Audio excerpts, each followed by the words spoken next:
Good evening and welcome. My name is Kaylor Sweeney, and I serve as the Program Manager at the Common Ground Initiative here at the Hauenstein Center for Presidential Studies. On behalf of the Hauenstein Center and our partners at the Grand Valley Political Science Department, thank you for joining us this evening.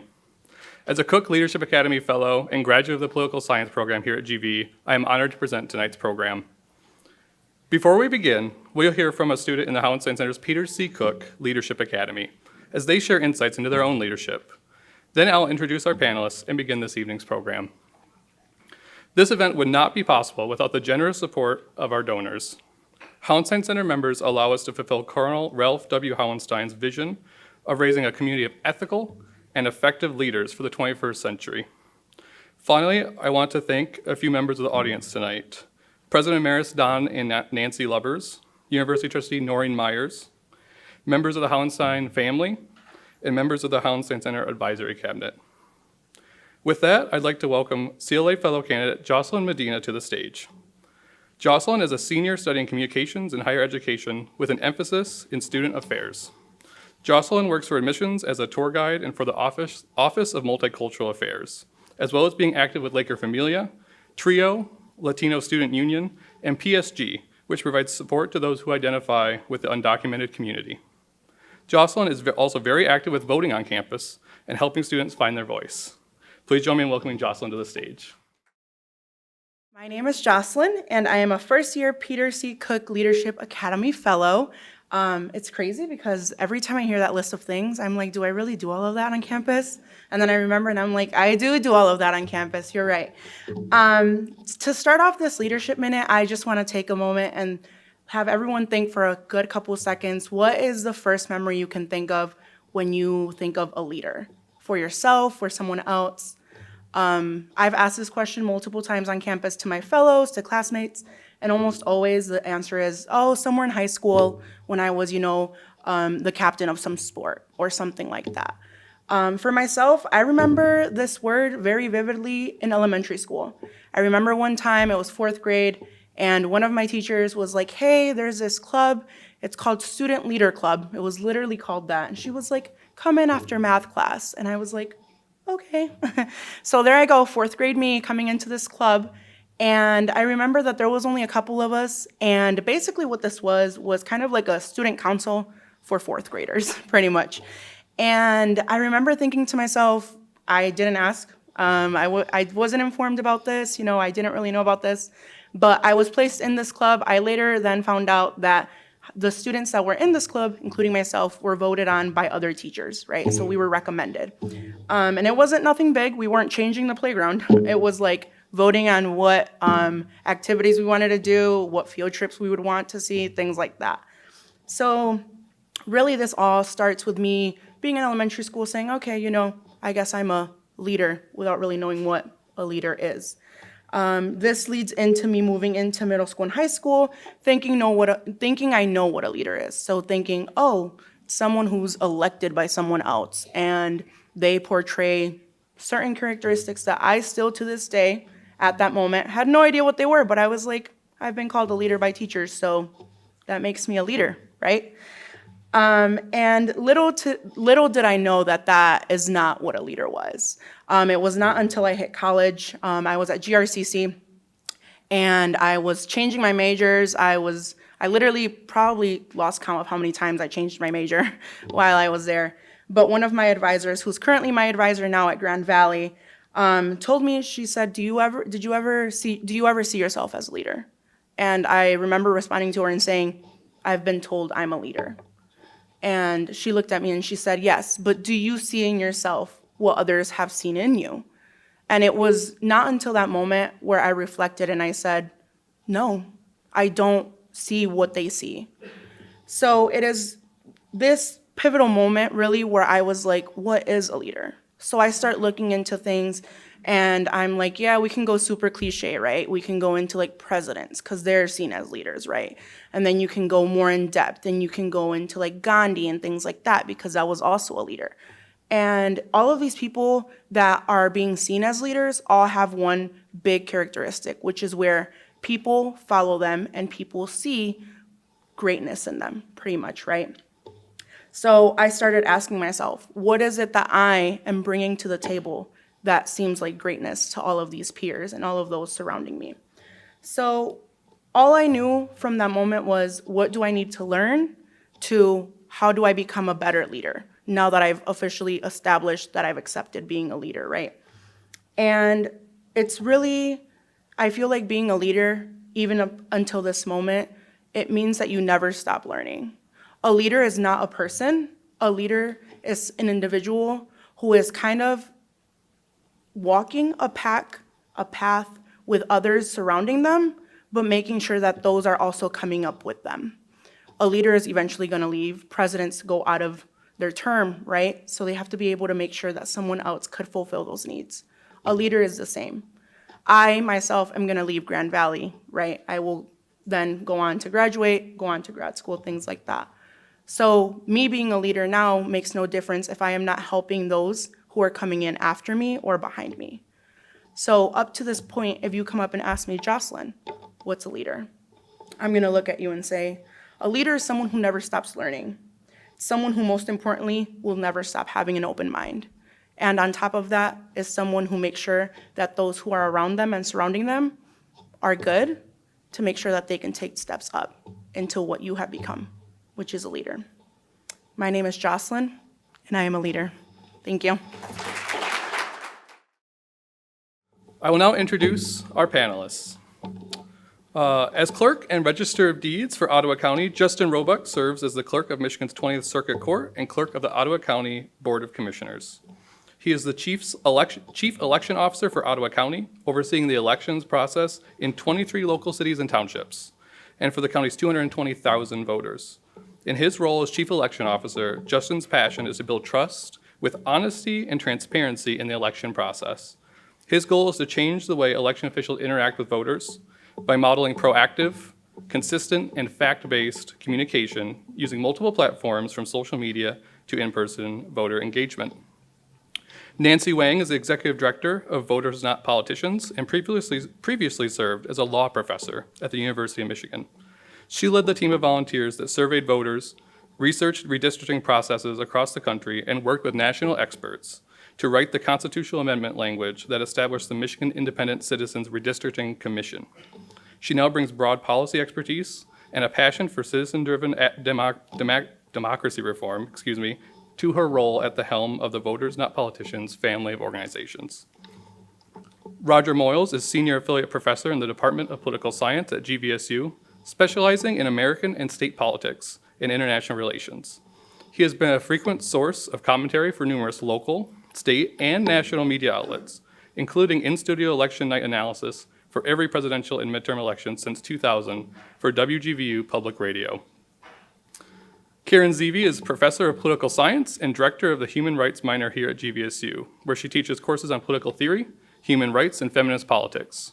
She is the author of Making Rights Claims, a practice of democratic citizenship, and her research has appeared in publications such as American Journal of Political Science, Journal of Human Rights, and Philosophy and Rhetoric.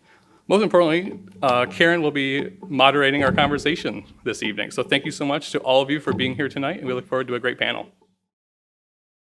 Thank you to our panelists for joining us. We have people on the stage with a wealth of knowledge and expertise, and I'm kind of geeking out about being up here and moderating this. I also want to say thanks to the Political Science Department, and particularly the Baum Endowment for helping to support us here. So again, thanks to all of us for being here. I just wanted to start by saying a little bit about the format for the conversation. What we've done is come up with a set of questions which each of the panelists can answer. So we'll talk together. We want to have this as kind of a conversation. We'll talk up here for about 45 minutes or so, and then we'll get the signal and we'll open it up to a Q&A. And what I've asked the panelists to do is to start by just telling us a little bit about what each one thinks is something exciting or challenging or concerning about this particular election. And while they're sharing that with us, to tell us a little bit more about the work they do, because they do incredibly important work and from slightly different perspectives with respect to the election. So we're going to start with Justin. Thanks, Karen. Yeah, I mean, I think this is a very exciting and challenging time right now. We're a couple of, less than a couple of weeks out, right, from the midterm elections. I've been in the elections space for quite a while now. I began my career in elections when I was as an intern for former Secretary of State Terry Land, and worked kind of my way up through election administration. Loved that kind of work, I think. Realized that I had a passion for that. And so I've been serving in Ottawa County since 2009, since 2014 as the clerk.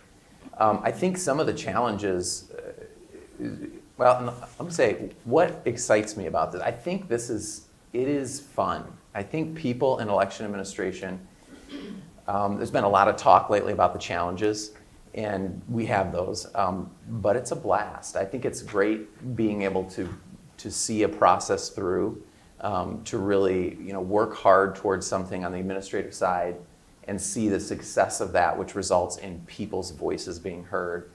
And I love the aspect of helping people and relationship building, connecting with people in that way. So that's exciting. I think election always has challenges. We have funding challenges. We have resource challenges. We have particular challenges as we're going into this cycle with mis and disinformation and potential threats, and there's a lot of things happening. But I think something that is concerning to me and something that we continue to focus on is trust. How do we build that? Okay, thank you. Hopefully we can come back to that and talk a little bit more about the ways in which we see trust being built and the way in particular ways that you are doing that kind of work as the clerk. So Nancy, tell us a little bit. So Voters Not Politicians, we started as grassroots, right? We didn't exist before 2016. We powered through and brought redistricting reform on the ballot in 2018. And we had to do this, we had to grow an entire campaign and do all of that with volunteers. So that was a huge kind of moment in time. And we came together because we felt like voters needed to do something to fix what was broken with the structure of democracy, right? We had to go in, and there were things that our politicians were never going to do for us that were also kind of making democracy, the political system, work for politicians but not for voters. So we came together, we brought that reform to the ballot, and we won. And now, we're still volunteer powered. We still have thousands of people who came and carried clipboards, and we're bringing another ballot initiative, to voters this year. It's called Proposal 2, and it's for voting rights. So one of the things that I see that's really exciting is the fact that people are still active. They're very engaged. They're volunteers. We weren't sure whether we could recall, that many volunteers, to do the work, right? And we did. So people they're tuned in and they're engaged within a certain community, within our bubble. My concerns, though, are that right now we're knocking doors to promote Proposal 2 because a lot of people aren't aware of it, right? And so even though there's a lot of stuff in the news about, these candidates are threatening our democracy, this is another area that we're working in, is to kind of alert people of that. There's a lot of media coverage, there's a lot of groups like ours, there's a lot of clerks that are trying to get the messages out, right, that this is such an important election. But we're seeing on the ground that a lot of people still are not aware of exactly how critical it is that they vote, like what's on the line. So that's my concern. And, everyone here is engaged, obviously, and we still have 12 days left to get everyone to cast their ballot. So I see both sides of that coin. Great, thank you. Roger. For a political scientist, elections are a lot of fun. They can be frustrating, but I've been teaching for 24 years at GVSU, and as Kaler said, I teach in a number of different areas. I've been called the utility infielder of our department. I describe it often that a presidential election year is like a Super Bowl for us. And the midterm elections are often, in most years, they're more like conference championships. If you're from Michigan, you may not be familiar with those terms, but I'm from Michigan. I grew up here. In fact, I was probably most interested, or at least my interest in state politics, in Michigan politics, began when I shook Governor George Romney's hand when he was walking a parade route on Michigan Avenue in Saginaw when I was a kid. And again, you know, if you're from the younger side, I think that's Mitt's dad. Okay. So, but there's a sort of excitement and exuberance that we get by looking at some of these things, and colleagues that are going up and down the hall and we're talking about, did you see this poll, or did you see that? What did you see? What's going on? Did you hear about something? And you know, it doesn't really pay off until you get to the election. You actually see what the outcomes are, and you see if you figured it right, if you had it right. What interests me about this election in particular is the convergence of so many things that we've gone through in several years. Obviously, the pandemic, right? So this is the first election since the pandemic for governor, for example. And you know, most elections, if you're looking at an incumbent, you're looking retrospectively at their performance. How did they do? If you're looking at a challenger who hasn't held office, then you're looking prospectively. You're looking into the future and trying to figure out what they would do. But we have that. We have, you know, the unprecedented situation when you have a presidential candidate that can lead a lot of people who still has not accepted the results of the election. And so this is something that, you know, I don't think anybody would have imagined that 2 years after that election, we'd still be in that position. But we add to that the redistricting. And this has been a really, broad sort of redistricting. It's something that we haven't really seen in Michigan politics for a long, long time. And if you look at the district maps, and you see that you have incumbents who are now challenged, that they actually have to go out and fight to win voters over, that they're not just going back to the same people for the last 6 or 8 or 10 years that you have this. You know, in one case, it paired up the 2 Democrats in the same district. In another case, it's 2 Republicans in the same district. And so, you know, that puts something else into it. And so we won't really know how that turns out and what the outcomes will be until the election. And so I think a lot of things like that come together in this particular one. And on top of that, things that we'll get to in a bit about, you know, the Supreme Court's decision in the Dobbs case. And that's something that also has had a profound effect, I think, on this election.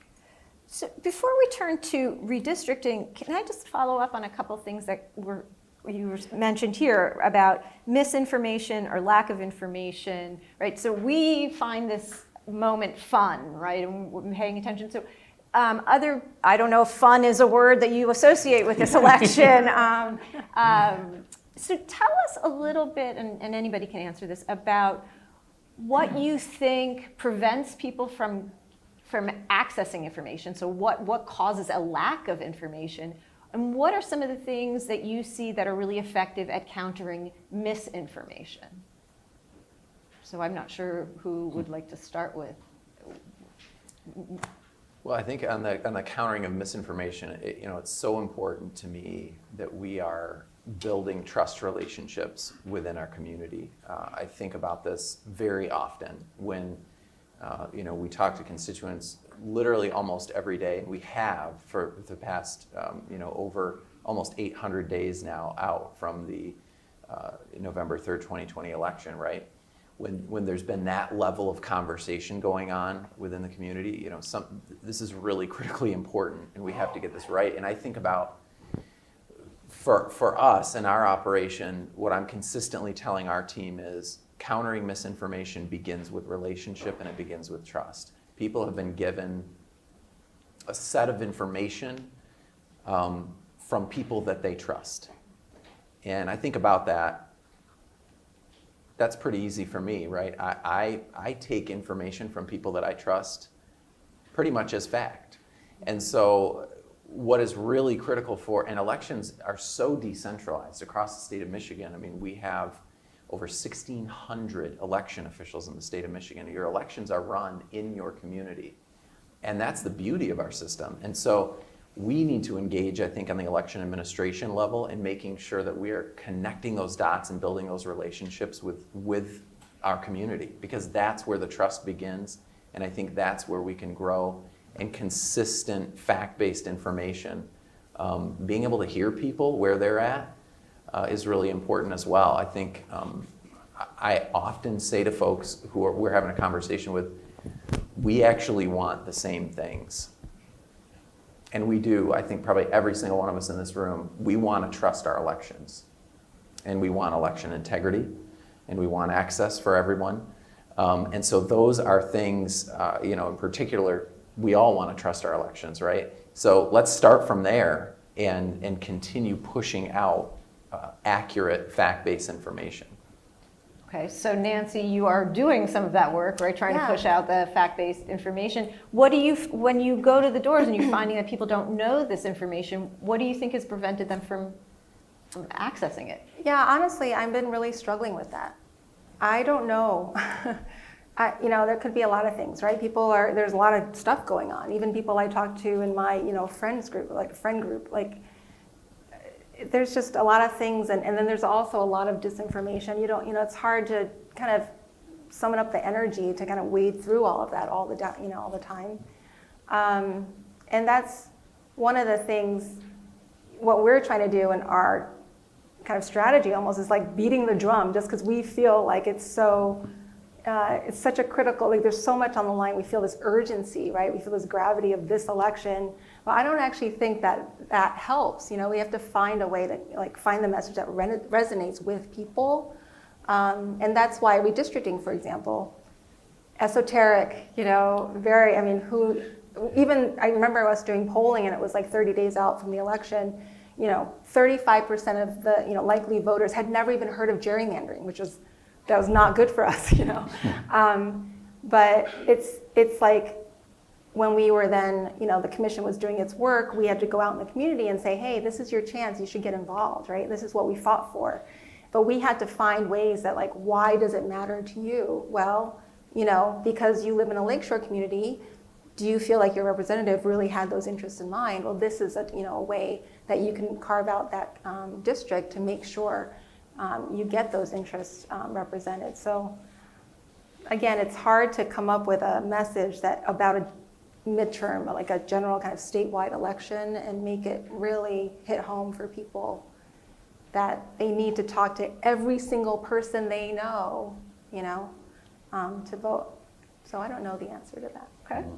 And Roger, so historical perspective, do you think this is an election in which misinformation or perhaps inundation of too much information and not knowing which piece of information is most important to kind of grab onto? Do you think that this is a unique election? I think this is just a continuation of a long process. If you think we've all more or less watched the internet grow up around us, right? 30 years ago, nobody really knew what the internet was, and it's opened up this whole possibility of all of these, all of our relationships or conversations with each other have changed. And there's a lot of good that comes from that, but there's also a lot of the problems because people end up in echo chambers and you're going only to the same websites every time and you're getting the same kind of information.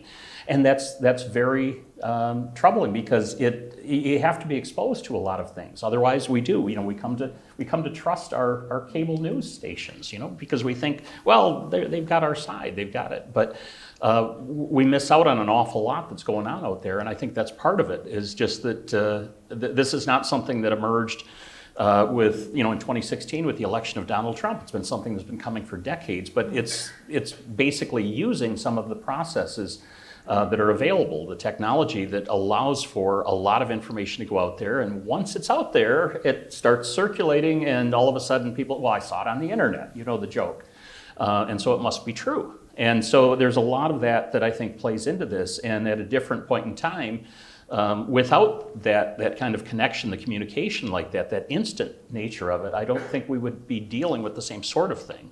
I don't think this is probably the last election that we'll be dealing with this either. Thanks. Well, so let's come back to redistricting and talk about some specifics here. So what effect do you think redistricting will have on specific specific campaigns, specific races? So that's sort of Nancy question and Roger question. What do we think redistricting is going to do for people who are going to try to figure out what polling place they're going to go to on election day? So Nancy, since this is the heart of your organization, tell us a little bit about the impact you think redistricting is going to have, particularly on voters and on their access. Right. Well, the whole reason behind redistricting reform is to make our politicians listen to us, right? And so you need to be able to do a couple things to make that happen. You need to be able to vote, so voting access, but then you need to be able to vote and have that vote counted, just like every single vote should count the same, so that you can vote in the people you want to serve your interest, and then when they don't serve your interest, you can vote them out, right? So that's, by taking politicians out of redistricting and putting an truly independent citizens commission in charge of redistricting, which is what we did. Now we have lines that are some of the fairest in the country, actually. So, we went from one of the most extreme gerrymanders to, among the fairest maps in the country. So, and then you're seeing the results of that, what we'd hoped to see, which is a lot more competitive districts, right? For the first time in a generation, there could be a change in the balance of power in our legislature. I mean, that's huge, and we're hoping then what comes from that is eventually you'll have more voter turnout, because then people will see that when they vote, they get the person, that they all voted for. So statewide, I'm expecting that whoever gets the most votes, right, will actually get the most seats. That wasn't happening for the last decade. I'm hoping that people will see better representation, so that their interests are actually, being listened to and kind of cared for by their representatives. And then we'll see in the next decade, right, when these maps are going to be effective for the next decade, whether there's some kind of shifts of people getting voted out. And Roger, can you tell us, are there specific races or campaigns where you think redistricting has had a real impact? Oh, I think so. If we look around the state, there are just so many more cases. Looking at, in particular, and I have a hard time remembering new district numbers, and I was consulting my phone earlier before we came out here trying to remember it. But the district that Bill Heisinger represents right now was mostly up the lakeshore, and I think what we saw, it really affected in the primary more than anything. But he was going to be facing off against Fred Upton. Fred Upton, you may recognize his name from Southwest Michigan, been in Congress for 35 or 36 years. But he voted to impeach President Trump the last time, and so he was somebody who was targeted. But it was really this extension where Bill Heisinger's district, he was at the southern end of his district, living in Zeeland previous to that, and then the district really ends up moving more to the south. And so it's probably not that competitive between parties, but it is something that really has shaken some of that up. I think more or less, though, looking at this overall, just this problem of gerrymandering, that every 10 years, that whatever it matters most, whatever party has control of the state house, the state legislature at that point. The way that gerrymandering would work would be, it's left up to the states in the Constitution. Most of the elections under, a principle of federalism, where powers are divided between the national government and the state governments, most of the election law is in the states. And so it left it open for, partisan influence on that.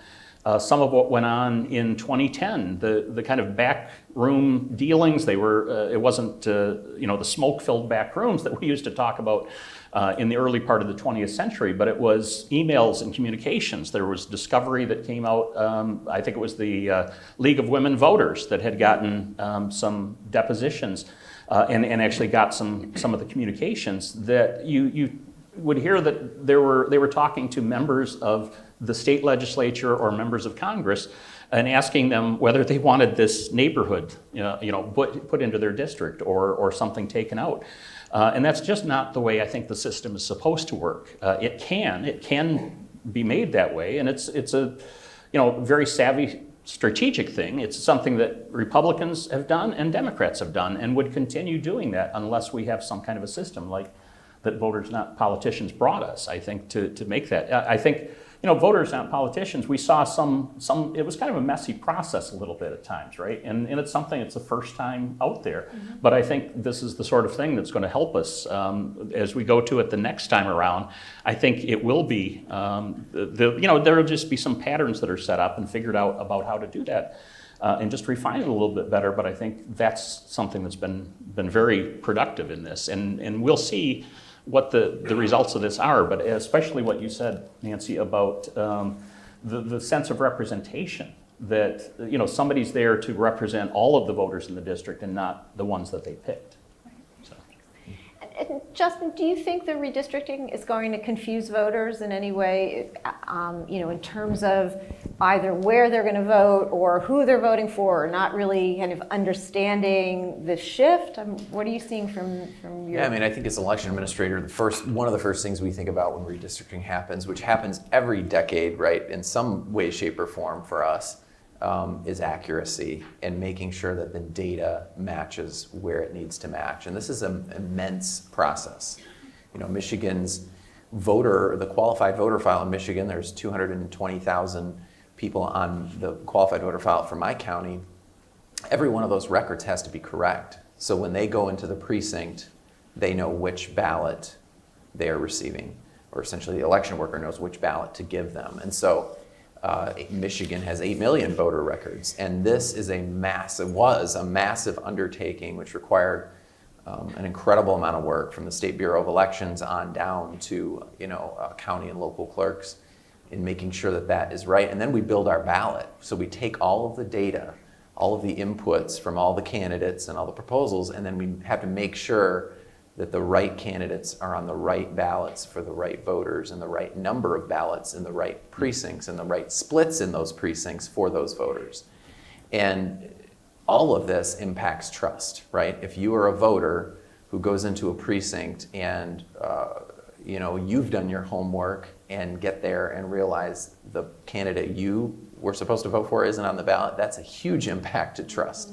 And so, we got through that process pretty well. And obviously in August, the state primary was where that initial rollout happened, right, as we're voting on the primary elections for those seats, all the way from, the county commission, which happens at the local level.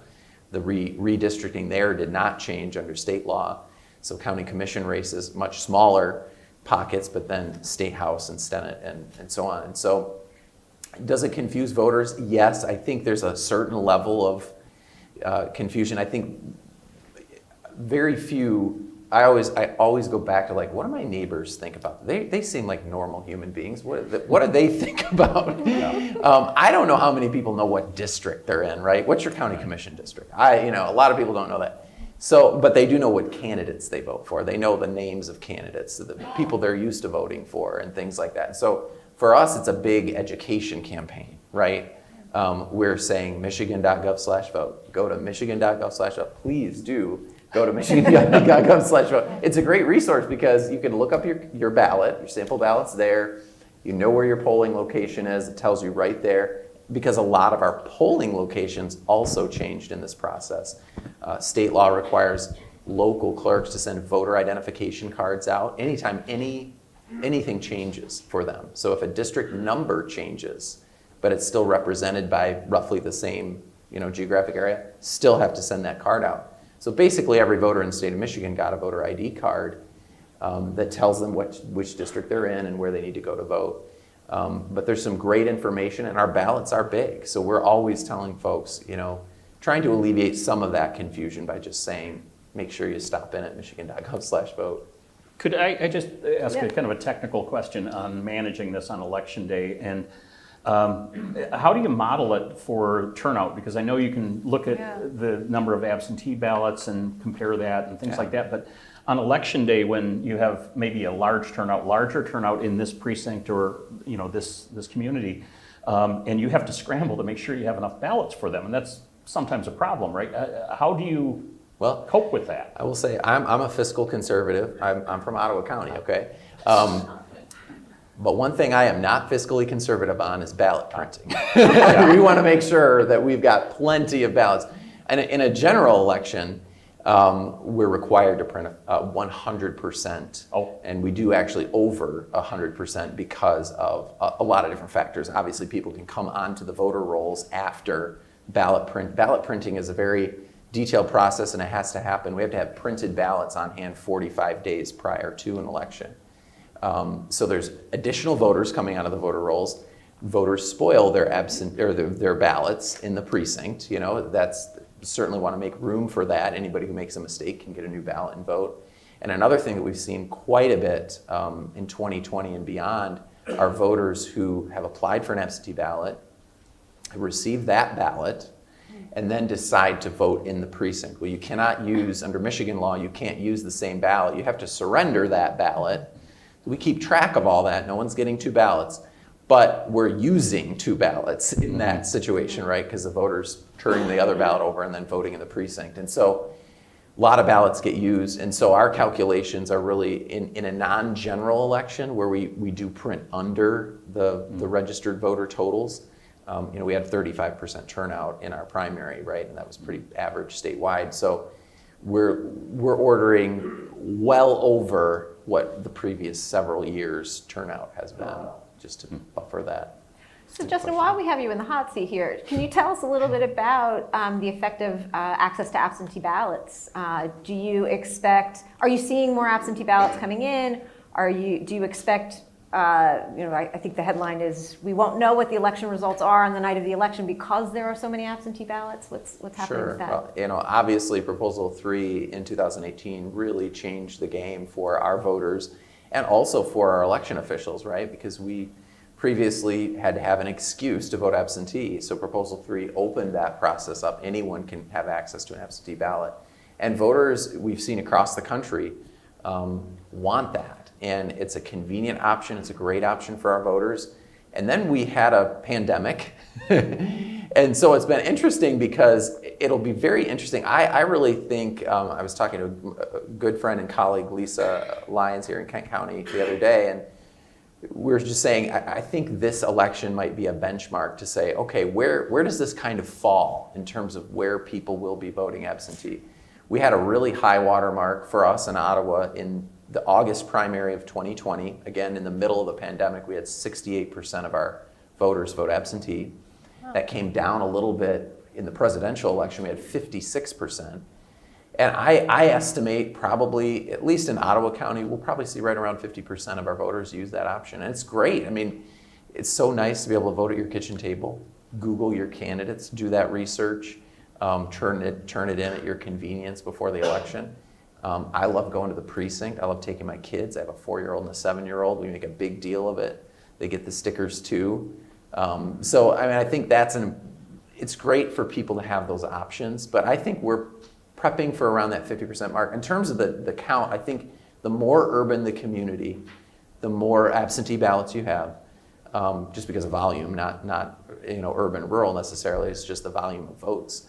And our cities, it's going to take a while to count these. There's a bigger, more in-depth process to processing absentee ballots because you're doing a lot of security checks in there. Signature verification has already occurred, but then you have to sit down and check a voter's name off, verify the ballot number next to the voter's name on the list, matches the envelope, matches the stub number on the ballot. There's a workflow process that happens, and it just simply takes time. And I think that's a great expectation to set.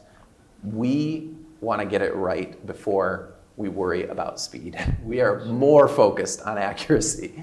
And so if it takes a little longer, I think just know that all of the municipal clerks out there in the state of Michigan are doing their very best to get that process right.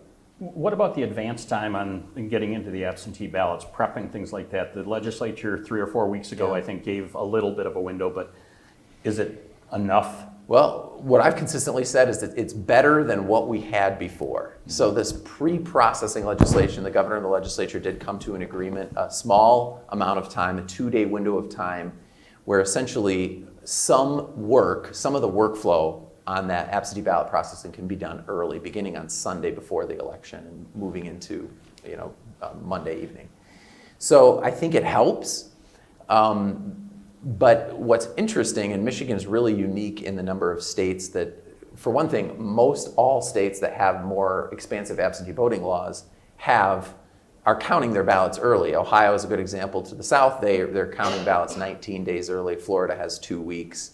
Arizona has a month. I mean, there's a lot of additional time built in there. So this gives us a little window. We're not tabulating the ballot. We're just doing some of that checking that I was talking about. The ballot number, check the voter's name off, remove the outer envelope, keep the stub on the ballot, seal it back up. So I think some of our urban communities have decided, you know what, we're not sure that this is worth the time. We have the City of Holland and Ottawa County is doing pre-processing because they're like, you know what, we'll take that time and we'll take advantage of it. So it'll be interesting to see, but I think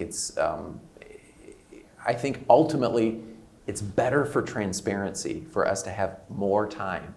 When you think about it, I've always said, why, if you're trying to recruit a poll challenger to come in to watch an absentee counting process, is it easier to recruit an observer for 3 a.m. on the Wednesday morning of the election? Or is it easier to come and watch that process happening on Monday morning? So we'll see. So Roger, you need to get prepared for a long election night that might stretch over several days, right? Yeah. Well, I think WGVU goes to jazz at midnight, so we're pretty safe on that. Yeah.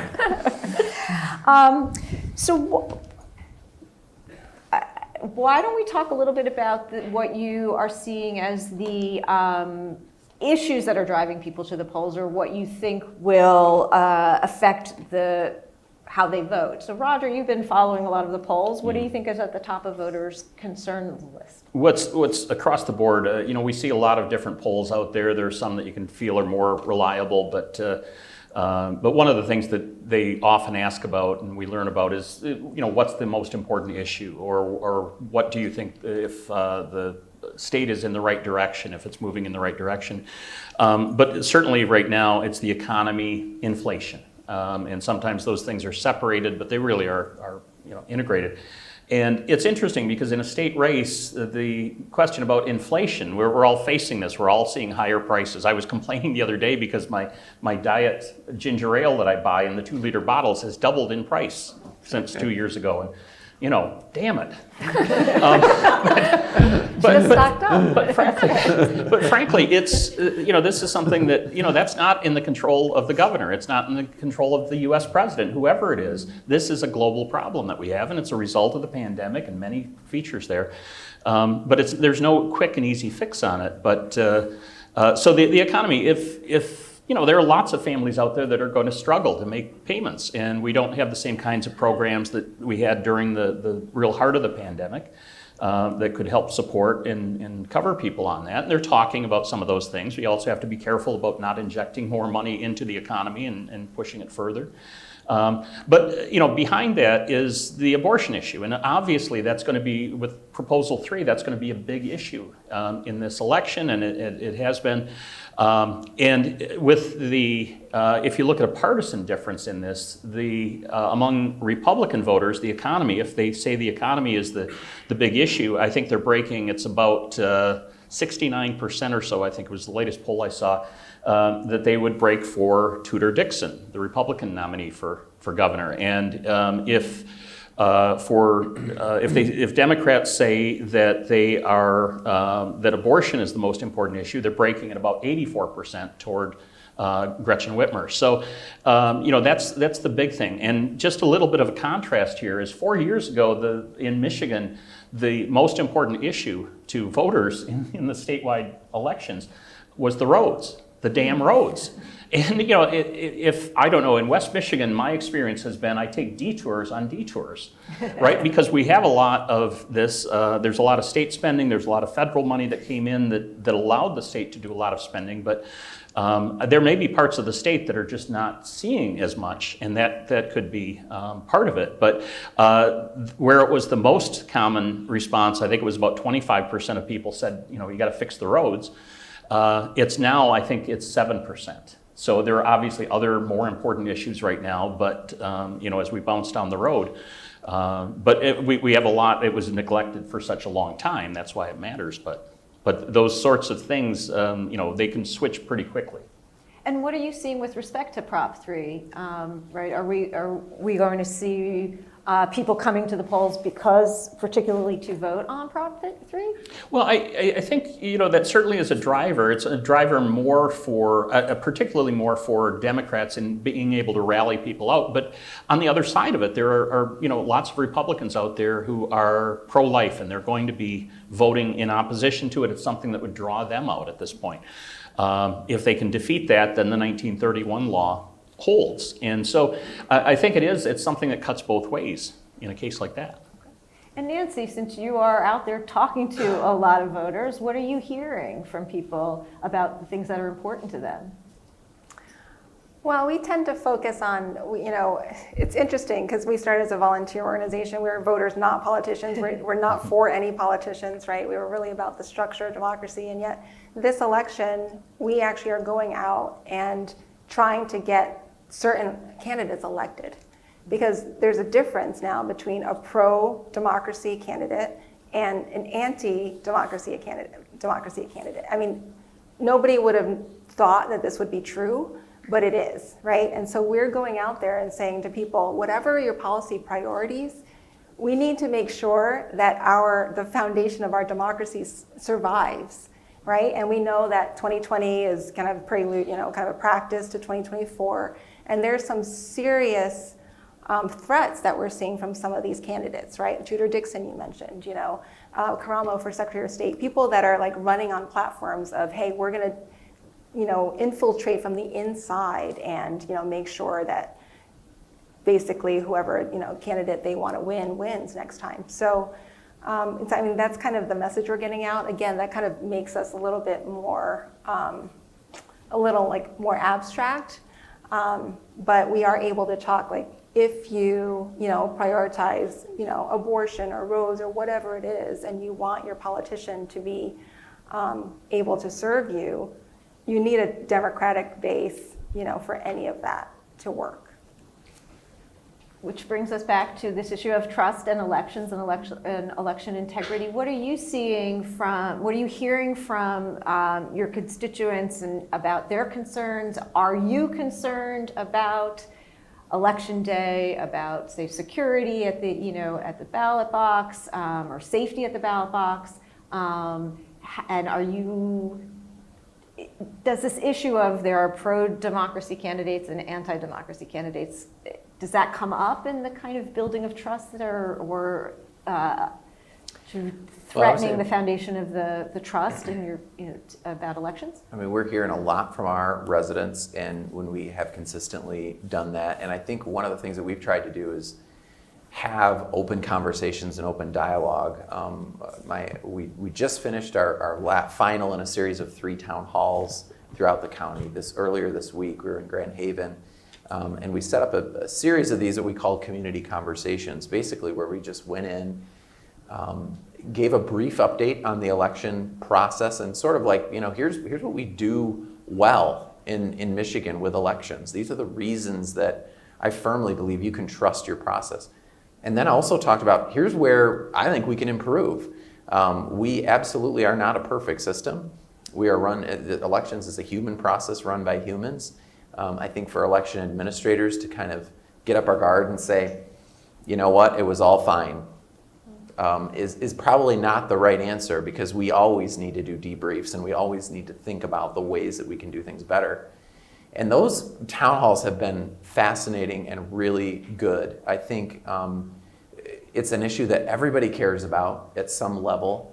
And I think that we want to give people a voice and a forum to be able to be heard as well and have their questions answered. And so we had a lot of questions about security in the process, particularly around absentee voting, again, because absentee voting is not new. We've been doing it for 175 years in Michigan.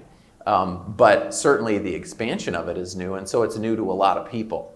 And we talk a lot about drop boxes, and I think that's a really interesting conversation to have too, because we've also had drop boxes in almost every jurisdiction in the state of Michigan where voters can drop off their water bill at their local township hall and their city hall or whatever, and their ballot. And clerks have monitored those and kept those safe for a long, long time. We also have 155,000 drop boxes across the United States called U.S. Postal Service boxes. And those are used every day for all kinds of things, including mailing ballots. And so, I think just kind of framing the conversation and trying to get to the heart of what it is that concerns people is really helpful. I will say that truly we do have to be, and I think in this business we have to be prepared for all kinds of things. And we do want to be prepared to make sure that our election workers are safe and that our voters feel secure in the process. We've had a lot of great conversations with our local law enforcement, the Ottawa County Sheriff, and our local city jurisdictions as well. We held a tabletop exercise a couple of weeks ago on election security with our local clerks. We have 23 local jurisdiction clerks that are all participating there. But truly, I'm not worried. I can say I believe that it's a tense moment right now, and we have to prepare and we have to be prepared. But I think we need to have confidence and faith in our community. And I think sometimes we all tend to rally to our own sides. And I think it's really important to recognize that while there's heated discussion on both sides, and we do have to be prepared and make sure people have the tools to respond appropriately. I think we've seen a couple of election cycles since 2020 as well. And I do have faith in our community, and I have faith that we'll get through this election. And I'd just like to add that, we do tend to characterize things in terms of pro-democracy or anti-democracy. And, I have a great belief that there are lots of people in our community, in our state, in our country who sincerely believe that the 2020 election was stolen, that they believe that. But there is an objective reality because of the evidence that it was not stolen. And they just have not been able to present anything. Everybody's thrown out of court during that process. And it's one of those things that, we have to recognize these are our neighbors and that people believe these things. And again, trying to get that sense of trust back, and that's something that we've lost a lot of in this country in a lot of different ways. And I think we have to think of that as, it may not be so much about anti-democracy, because I think the people that really believe the election was stolen are in this position where they think they're defending democracy. They're defending this process by saying that, we need to do it better, and it was taken, so we have to fix it. But I think that's the point. It's a system that has been, it's solid. It's been solid, I think. So, Nancy, do you have a take on that?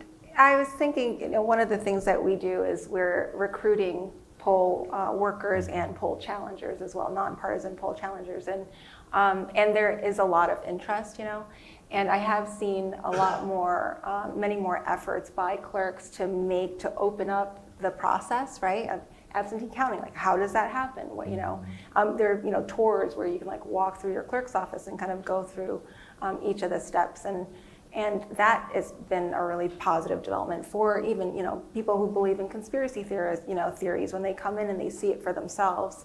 I've seen clerks report that people come back, right, and they're like, okay, I understand how the system works. It's safe and secure, and I trust my clerk. So there's that, and I think that's a positive thing. Like, the more that our election system is accessible, the more people will trust in it. So we didn't have a conversation about this question, but I'm curious from your perspective of what role you see the media playing in sort of ginning up a fear,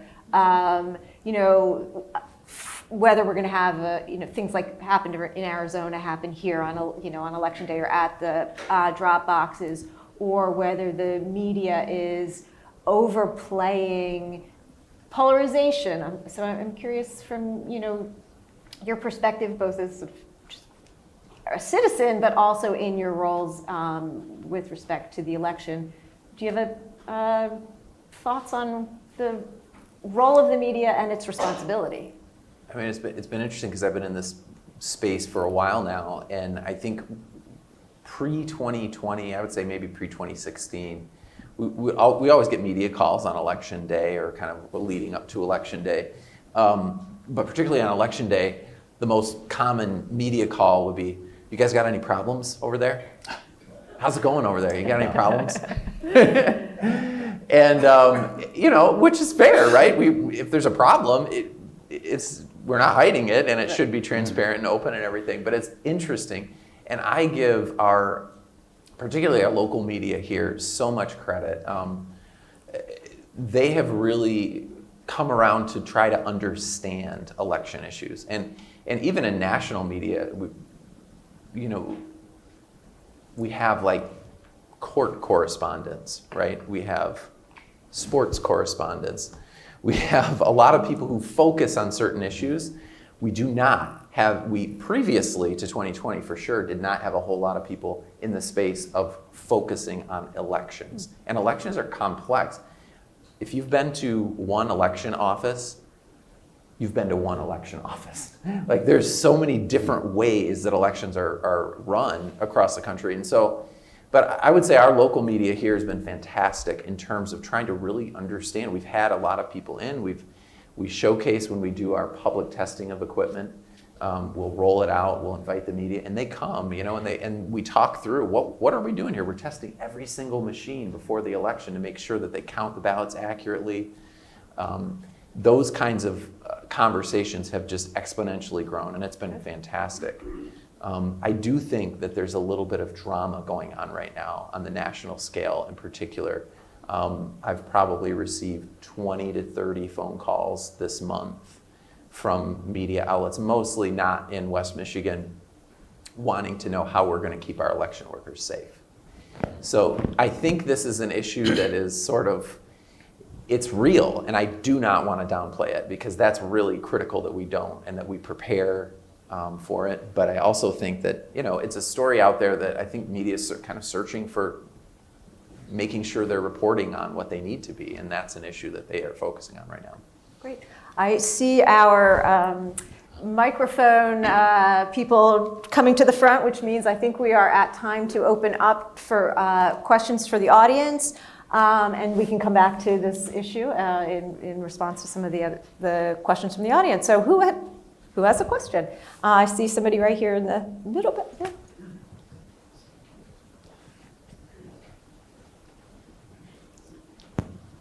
Nancy, this is for you. I am been a precinct worker for 6 years, and this week was working on my absentee ballot and became aware of Prop 2, which, sorry, but I had no idea. I know. And so then I started looking it up because I was kind of curious. And as I looked at what they're asking for, it strikes me that I feel all of that is already happening. So why would we make this part of the state constitution instead of going with what we have now? I felt like maybe it was a reaction to try to put it on the vote, so we're saying, oh, we're doing this, but we are doing this. So a critical thing about Proposal 2, it's called Promote the Vote, 2022. It's a voting rights amendment. It's got a few different parts. It protects your fundamental right to vote, right? It also expands voting access. So it makes, for example, 9 days, it would create 9 days of early in-person voting. You could go and you feed your ballot into the tabulator. There wouldn't be any more need for pre-processing, right? There's not going to be that huge delay between when the polls close and when you get the election outcomes. There's things like, there's other things like providing, guaranteed access to a certain number of drop boxes and things. Some of which could definitely be done by legislation. But it's not, right? And that's kind of the reality that we're in. So the reason we exist and the reason why we had to do redistricting reform in the Constitution is because we had to work around the legislature, the legislators that have been manipulating our system to make it work for them and not for us. So voting rights is another example. This proposal, when it passes, it's going to amend our state constitution. So it protects our fundamental right to vote from intimidation or harassment in the Constitution. That means our legislators couldn't do what they tried to do this term, which was pass voter suppression measures that are not supported by the voters, right, at all, and kind of any of the number of things that you have seen both in Michigan and other states where it's like a coordinated campaign from some people to make it harder for some people to vote, make it harder for or allow canvassing boards not to certify elections, things like that. So it really is to enshrine these things in our Constitution so that they're protected forever. Another question? Okay, great. Hasn't the ideological wars for within both parties, which have driven them further left and further right, caused a elimination of the moderate spokesman and thus the common cause that would work against? Think of like Richard Lugar, eliminating spokespeople for common cause and rejecting the misinformation that is currently going on. Isn't that going to just continue and further drive and more radical positions with no common ground being there? Would like Roger? I'm not sure. I think your point about the loss of the middle is very precise and astute to this, because we've seen this. It's been a pattern of a lot of different things coming together that has brought us to this point. I think in terms of the process of gerrymandering that would basically insulate candidates was one of the things that really played into this. But I'm not sure I have an answer to that as far as how this would be affected. Anyone else? It's hard. Yeah, on the one hand, I'm like, the work that we do, we were successful because we got 61% of the vote, and there are Republicans, Independents, and Democrats. So there's all of this talk about, in the media, so much stuff about the media, right? Where it's all about polarization, people, it's all toxic politics, and yet there are 61% of Michigan voters who voted for redistricting reform. That means Republicans who are sort of, you would think were benefiting, right? Because Republicans kept themselves in office. And with Promote the Vote that you said in 2018 that, created a fundamental right for us to get absentee voting for everyone with no reason, that passed by 67% of the vote. So yes, there's an increasing kind of polarization on some issues for sure, but then on other issues there aren't, right? And so in our work, we're always trying to think about like what is the root cause behind, all of this kind of this feeling among all voters. I think that politics stinks, it's not working, right? Like what is that root cause? And of course, that's an open question, but some of the things for sure are that structural problems are causing people to have to, go into their corners. Like if you had more moderate candidates who could win, right, then maybe we could be talking about, compromise and issues in the middle. And the parties have really contributed to this by primarying people. Right. We saw this with Peter Meyer, where Peter Meyer voted for impeachment, and so the Trump backers, in positions of power and money, would target him, and at the same time, the Democratic Party was running ads criticizing him during the primary. So we have those kinds of situations where it's set up for losing those moderates or someone who could at least pass as moderates. I mean, frankly, over the last 10 or 15 years, the people that have been identified in Congress as moderates from either party, they're not people that we would ever really consider to be moderates 30 years ago, right? So we'd have something very different. So, I saw another hand in the back. This is a follow-up to the Prop 2 question, and then I have an additional question on Prop 1 for you and Roger. Thank you also to Justin. I've been at 2 of your events this week. So for you and all the clerks that do this work, thank you.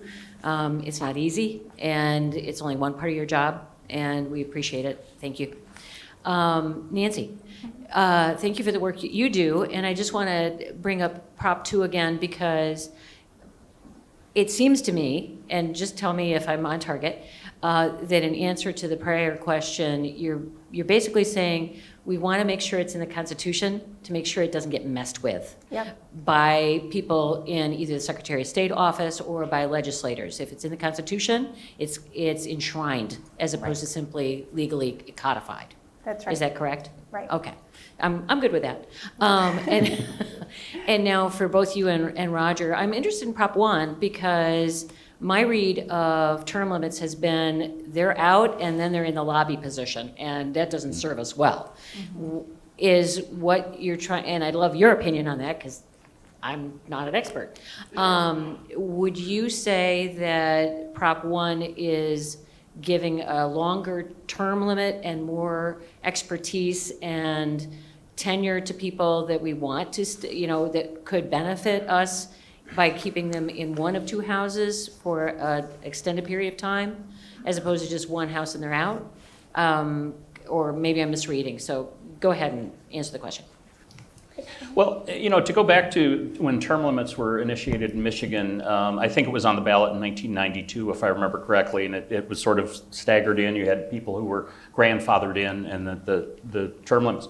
But Michigan's term limits for the legislature are 3 two-year terms in the House and two 4-year terms in the state Senate. And so, if you think about it just in terms of, somebody that enters the State House, they may have served on a school board, or they may have been on a county commission or something, or maybe they didn't have a political background at all, but they got elected. And so they're in that first term, and they're running for re-election almost immediately. It's a 2-year term, and then they're in their second term.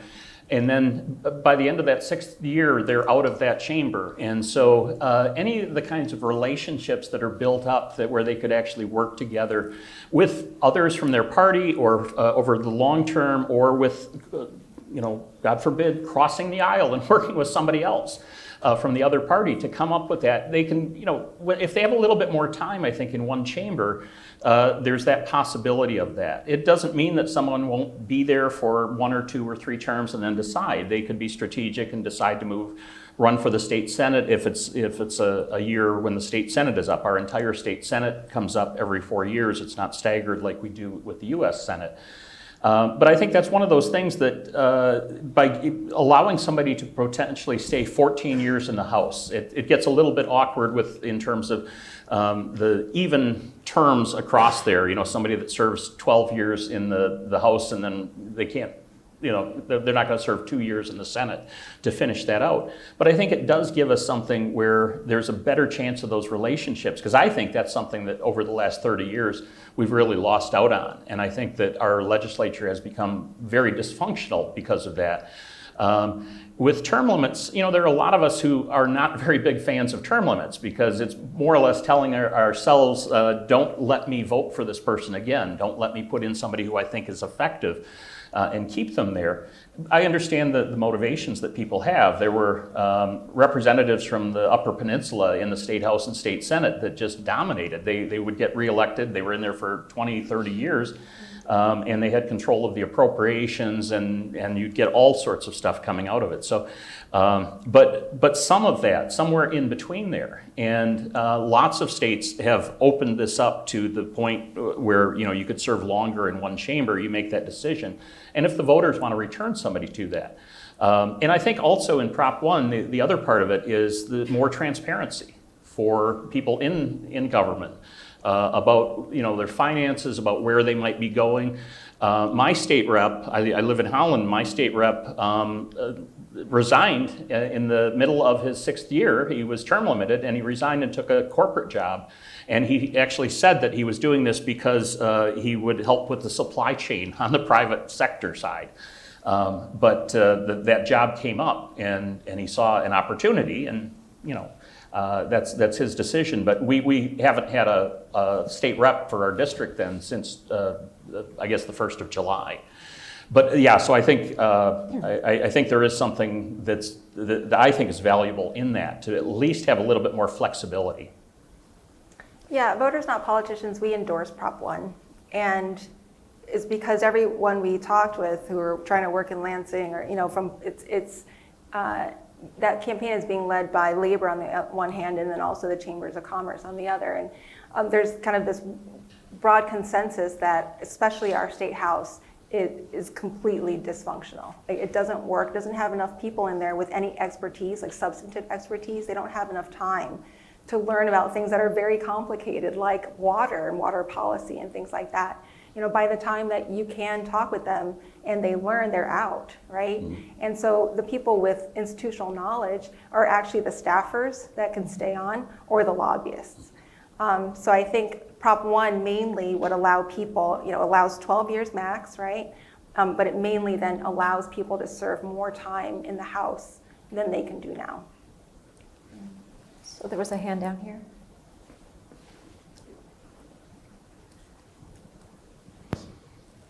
It's more of a historical question, but I remember the Bush-Gore election. It's like, oh, if one guy wins, the world's going to end, and then same with McCain, Obama, and then same with Trump and Clinton. And I just wonder, is this election and sort of this, I guess, time that we're living in now, is it really as fractious as we think, or has there been a time in the past that's been worse?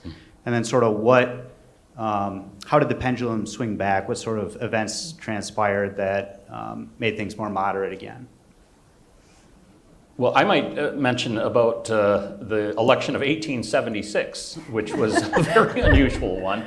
I was only about 10 or 15 years old at the time, but it made a mark on me. But that was Rutherford B. Hayes, the Republican, against Samuel Tilden, right? And that was something where the presidential term didn't start until March, but it went all the way up to this point, and there was a point where there was an acting vice president who was actually, who Ferrysburg, Michigan is named for. So he was a Senator Thomas Ferry from Michigan. He's the highest ranking federal official ever to come from Ottawa County. Oh! He was acting vice president. Okay. I'm going to use that tomorrow. President Ford was from like a good trivia team over here. But that was resolved ultimately by passing this special sort of thing. They had a presidential electoral commission that was created, and it was made up of members of the House and members of the Senate and some Supreme Court justices. And now think about this in terms of the constitutionality of this, but they brokered a deal. And this was all at the time of, in 1876, it's what partly brought Reconstruction to an end after the Civil War. It was brokered that the U.S. government would pull troops out, and they allowed it was something where there were claims to the state governments of South Carolina and some other southern states. And so the parties were making deals on this. And, you can't think, in ordinary times, you couldn't think of a more traumatic period than right after the Civil War. And they came up with this kind of solution. And absolutely, it was a brokered deal. There was a lot of backroom stuff going on that they came to. But, when the deal was announced and they both signed on to it, it's like, okay, Samuel Tilden accepted it. He had to accept it. In the examples that you cite of recent times, we really, even with the case of Gore and Bush in the counting of the ballots, the Chads, remember the pictures of the Chads that somebody, there's one guy that, the hanging Chads, but there's this guy with these spectacles on and he's holding it up to the light to try to see whether it was fully punched through. That was something that basically it came down, the Supreme Court made a decision that said you can't count all of the ballots in Florida, you'd have to do all of them if you're going to do a recount, and that there was a date coming in December that the Electoral College had to be able to, the electors had to be able to transmit their votes.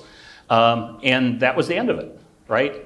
And there were, half of the country had voted for Al Gore. There was a little bit more. I think he'd gotten 500,000 more votes than George Bush. But a lot of people that were unhappy with that outcome. But it was something that, the candidate himself accepted this and said, well, okay, so we accept the presidency of George W. Bush, the president-elect. But all of these cases, with the case of 2016, Hillary Clinton came out. There was a little bit of a pause, but she came out and accepted the result. It was Jill Stein, the third-party candidate, that was asking for a recount in Michigan, right? And so it was something that, we've seen some points where it could come up, that, this kind of thing can happen. But it's just we just have no precedent for someone that 2 years after an election. And what's interesting to me about the midterm elections here is that we have 3 candidates for the top positions in Michigan, for governor, for secretary of state, for attorney general, that have not publicly acknowledged that Joe Biden won the election. And that's just stunning to me. That's what makes this particularly interesting to me. Not always interesting in a good way, but it's interesting. So. Other questions? Hand back here, and then we'll go back there.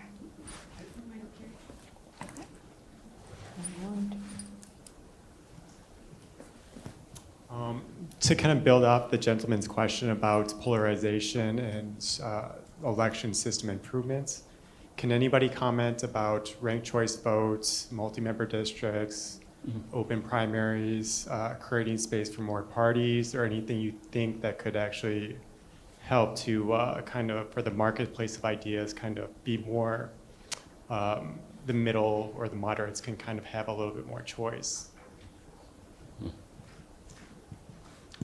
Well, if I'll take the floor again, ranked choice voting I think is a very interesting thing, and we're seeing it, we're sort of getting these laboratories of democracy where we see it in Maine, we see it in Alaska this year, and you get some very different outcomes.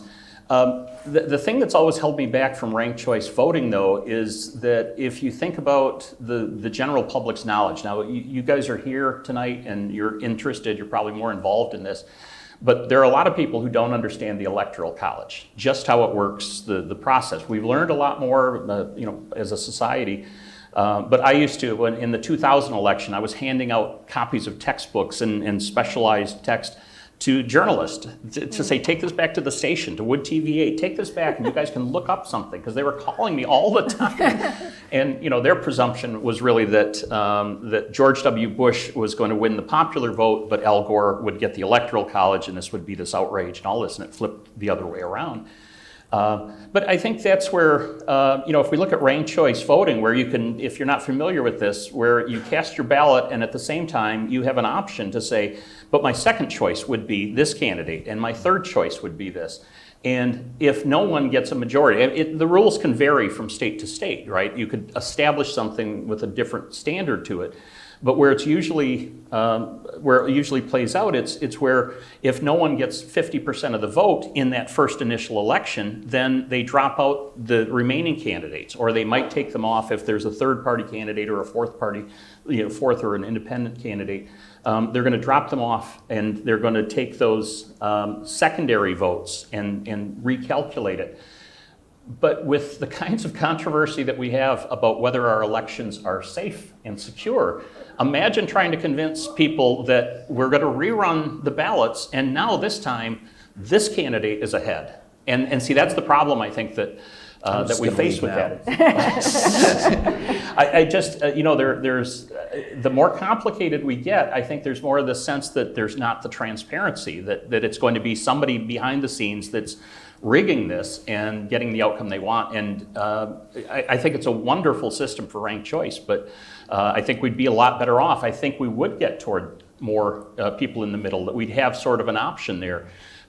Because we do end up voting not our sincere preferences, but our strategic preferences. We end up voting for, the lesser of the two evils if we really wanted somebody that was from outside. But this would allow for much more action in there, so that somebody could have their views really, in the vote. So Mary Petrola in Alaska is, she got this very unusual result. She's up for election, though, in 10 days again for the next term. So we'll see how that plays out. But she actually had defeated Sarah Palin in Alaska in that vote. We have time for one more question. Okay. Can we have two? No, don't have time for two? We can do two. Because there's I think it's one in the back, and then there was one up here, so, but let's go to the back.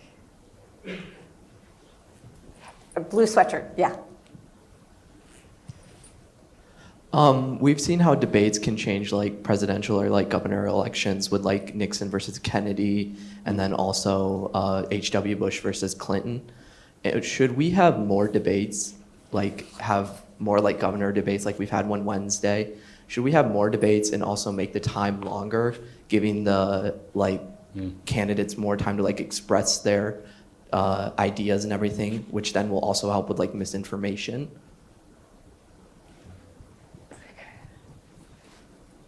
who would like to take that? I will if nobody else does. Okay. No, I think that's an interesting thing. In political science, one of the things that we have to look at is whether these events really do change people very much. Looking at Tuesday night's debate, frankly, I didn't learn anything more about the candidates. I thought they were both more forceful in the gubernatorial debate. They both came out there. They don't seem to like each other. I don't think there's going to be a Facebook friends, you've been friends for 7 years, and look at this little collage. I don't think that's going to be happening. It basically came down in their opening statements. Each of them talked about, this is what my positive vision of everything is. And then there's this point about, 85 seconds in, but my opponent's going to tell you all these things and they're all untrue. And it came from both of the candidates. But we look at it in terms of this question about whether or not these events make any difference. You think about during a presidential year, the coverage of the convention, the party conventions, where they're formally going through the process of nominating. Does it really move the ticker for anybody? And that's the real question. I think the idea of having more substantive debates where they have more time, there was a vice presidential debate. I think it must have been 2000, and it was Dick Cheney versus Joe Lieberman, and they were sitting around a table, and they did have time to exchange and talk, and they disagreed on most things, but it was something that was more developed. They weren't just doing the sound bites, right? And what those debates, I think, tend to do is you're looking for the gaffe. You're looking for somebody to say something really stupid, just to make a mistake, like we might be doing up here. But there's something at stake for them, and so this is one of those things that. But that's what we're all looking for, is to see, is there something that makes this person now suddenly vulnerable? And it's not that they're going to have that home run punch, that there's that one thing that's going to say, oh, everybody's going to think about this. But I think those substantive conversations, the problem with debates is that they're not obligated to do any debates. It's a negotiation between the campaigns, and they decide whether they want to do 1 or 2 or 10. Usually the incumbent doesn't want to have very many debates, typically, because they're giving more exposure to a candidate that's running for that job. You're putting them up on that stage. And so, I think it comes down to that. I'd love to see more substantive things where they could be held accountable. I'd love to have a debate moderator that could basically press the button and stop the mic.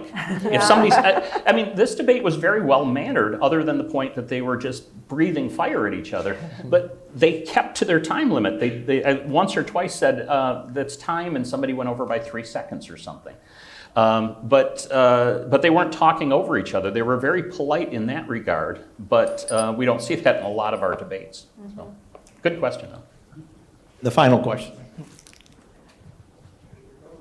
And please ask of somebody else. Yeah, you're on a roll. Go for it. Yes, so my question is not necessarily related to a specific issue, but Justin and Nancy, specifically, I've heard both of you mention the word trust in your responses. And so my question is, when we think about the series of events that have happened, like the January 6th, invasion of the U.S. Capitol, voter fraud, voter suppression, to say the least, what can we do as voters, as leaders in our community, to reinstill trust in our democracy and, resemble the concept of civility in our everyday lives and in our political system? See, we needed that last question. That's a perfect question. Yeah. I think, I was just thinking as you were asking that is really a thread that ties so much of this conversation together, because, really appreciated Jocelyn's comments earlier on leadership. And I think, ultimately the role of a leader is challenging, because in politics, and I'm an elected person as well myself, and because of my role where I occupy and count votes, I don't endorse candidates, or I have a lot of personal opinions that I'd love to share with you sometime over beer, but I think leaders have a difficult job, because it's always this balance, right, between saying the wrong thing or getting the wrong gaffe on a debate, and maybe losing support or getting a bad YouTube clip or something that goes viral. But I think what a lot of people are really just searching for is people to be real and to be honest and to share. And I am passionate about building relationship and doing that and being honest. One of the things that I continue to say to people, I'm an elected Republican. And I do believe that we need to have conversations about how we improve our elections, how we make them better. I am also not afraid to tell somebody, you have been lied to. And it makes me mad when people lie to my voters in our community, in this community, about what really happened in the election. And so I think sometimes we as leaders need that boldness to be able to step out because other people see that. And the more people that see that, I am convinced that is our way back. I am convinced that the more we come together and try to also see the other perspective as well. I am guilty of that too, and I think it's sometimes difficult when, again, I think something I was saying earlier that it's really been sticking with me this season right now. People were told things by people that they trusted. How often does that happen to me? And so I think my job then is to be someone they trust, and that's tough. But it takes dialogue and it takes listening to them too. Yeah, I was thinking the same thing. Just in your community, be somebody that you trust, right? It's a lot of it is about validators, right? So we work with a lot of community groups where it's a community leader, and then you bring people with you. You educate them, or empower everyone to be active, right? There's also different levels of government. So you start with what people have access to, and then you talk about local stuff. You go to the city council meeting. Where people can make a difference, and then structurally, I think the things that really cultivate trust are fairness and transparency. So the thing about redistricting, and it is messy, but it all happened out in the open. Everybody, because it had to, because everybody could see all the sausage being made, and for the good and the bad, right? And so one of the main goals that we had was that people would start trusting government more because you would participate, and then you would be able to see the decision making, because the commission has to, it has to listen to you, and then it has to explain its decision making, in a report, and it has to talk back to you and stuff. So I think there's structural stuff that needs to happen that we can all do together, right? We can demand and work for. But then in your community, start, getting your groups together, being a leader in your community, being active, and be a trusted validator that people can look to. Thank you. Yeah. Thank you for the questions. Thank you for your time and attention. Thank you to our panelists for all that they have shared with us tonight. I hope you had some fun. We did. I hope you will join us all for our next event in 2 weeks when we reconvene here in Loosemore Auditorium for our annual Veterans Day celebration. Feature a keynote from retired Coast Guard Vice Admiral Sandra Stowe to speak about her leadership journey and her book, Breaking Ice and Breaking Glass, Leading in Uncharted Waters. Before we head out, you'll notice that there is a table in the lobby manned by GVSU Votes, a nonpartisan coalition of students, faculty, and staff working to encourage voter education, voter registration, and voter turnout. If you stop by the table, you can get help requesting an absentee ballot, look up your voter information, learn more about voter education opportunities, and volunteer with GVSU Votes to get involved on this topic of encouraging voter participation. With that, thank you so much. Thank you for spending your evening with us, and travel home safe.